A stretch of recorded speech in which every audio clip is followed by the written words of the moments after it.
आदाब, नमस्कार दोस्तों, हिंदुइज्म में आपका स्वागत है। मैं हुक्राम।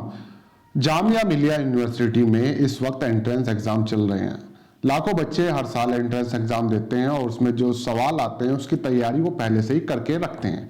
अगर आपको कोई ऐसा सवाल मिले जिसका ऑप्शन उसमें हो ही ना, यानी कि कोई ऐसा सवाल जिसके 4 ऑप्शन हो लेकिन आप उम्मीद कर रहे हैं कि 4 ऑप्शन में से असली वाला जवाब उसमें हो ही नहीं और सवाल भी आपत्तिजनक हो, तो आपको कैसा लगेगा?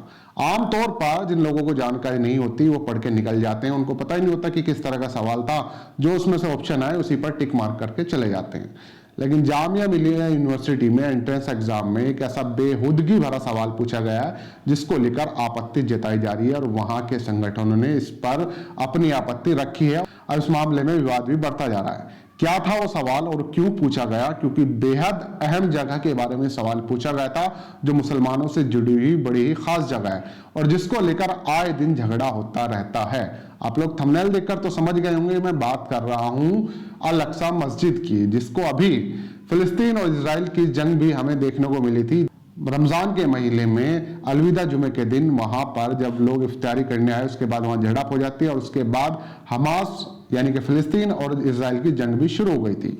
तो उसके बारे में एक सवाल पूछा गया था और सवाल का जवाब में जो 4 ऑप्शन थे, यानी कि वो एक तरह से ऑप्शनल क्वेश्चन था, उसके वो जवाब ही गायब थे, गलत जवाब उसमें थे। तो डिटेल के साथ आपको बताता हूं, लेकिन फेसबुक पर अगर वीडियो देख रहे हैं तो फेसबुक पेज को फॉलो कर सकते हैं, यूट्यूब पर देख रहे हैं तो चैनल को सब्सक्राइब कर सकते हैं। चलते हैं इस खबर की तरफ। तो खबर है दोस्तों, एंट्रेंस एग्जाम चल रहे हैं जामिया मिलिया यूनिवर्सिटी के और इस वक्त एंट्रेंस रोजाना एंट्रेंस हो रहे हैं। बुधवार को भी एक एंट्रेंस एग्जाम था मनोविज्ञान, समाजशास्त्र और भूगोल का। इसमें एक सवाल आया, एक क्वेश्चन आया और क्वेश्चन थोड़ा सा बहुविकल्पीय था, यानी कि 4 ऑप्शन दिए गए थे, आपको जवाब उसमें से ढूंढना था।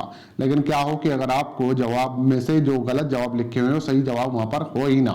तो एक सवाल था जिसमें पूछा गया कि अल अक्सा मस्जिद कहां पर है।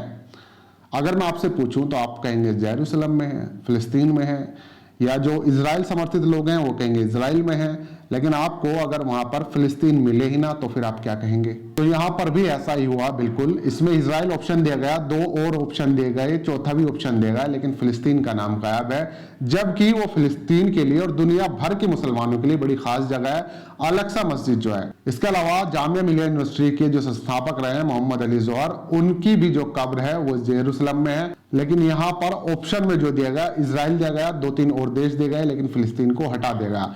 इस बात को लेकर जब ये चीजें बाहर आई तो वहां के संगठनों ने इस पर कड़ा विरोध जताया और कहा कि जामिया मिलिया यूनिवर्सिटी को इस पर अपना स्पष्टीकरण देना चाहिए कि क्यों उन्हें इस तरह का सवाल दिया और उसका जवाब भी उन्होंने गलत दिया है। मीडिया से बात करते हुए जामिया मिलिया के एक सदस्य हैं अब्दुल कलाम, उन्होंने इस बात को कहा कि इस सवाल का कोई अंक ना जोड़ा जाए और इस सवाल को इस पेपर से हटा दिया जाए, क्योंकि जिस तरह का सवाल है वो मानसिकता को दर्शाता है कि किन लोगों ने ये इस वक्त सवाल तैयार किए हैं। आप लोगों को इसे हटा देना चाहिए और जामिया मिलिया यूनिवर्सिटी को से माफी मांगना चाहिए, क्योंकि उन्होंने एक तरह से भावनाओं को ठेस पहुंचाने का काम किया है। अल अक्सा मस्जिद दुनिया भर के मुसलमानों के लिए बहुत ज्यादा पवित्र जगह है, बहुत पाक साफ जगह है और उसको लेकर फिलिस्तीन के मुसलमान, न सिर्फ दुनिया भर के मुसलमान हमेशा चिंता में रहते हैं, क्योंकि इजराइल बार बार वहां कब्जा करना चाहता है।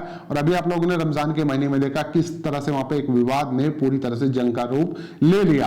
वो सारी खबरें आप लोगों के सामने थी। लेकिन यहाँ पर जामिया मिलिया यूनिवर्सिटी में सवाल पूछा गया कि अल अक्सा मस्जिद कहां पर है और जवाब की जगह गलत जवाब उसमें दे दिए गए, इजराइल का नाम दे देगा, बाकी किसी और जगह का नाम लिया नहीं गया। तो इस पर आप लोगों को जो भी कुछ कहना है नीचे कमेंट कर सकते हैं, क्योंकि फिलहाल जामिया मिलिया यूनिवर्सिटी के बीच इस क्वेश्चन को लेकर काफी सारी चीजें हमें देखने को मिल रही हैं। आप लोग कमेंट कर सकते हैं, इस खबर को ज्यादा से ज्यादा शेयर कर सकते हैं। दोस्तों मिलते हैं फिर किसी नई खबर के साथ।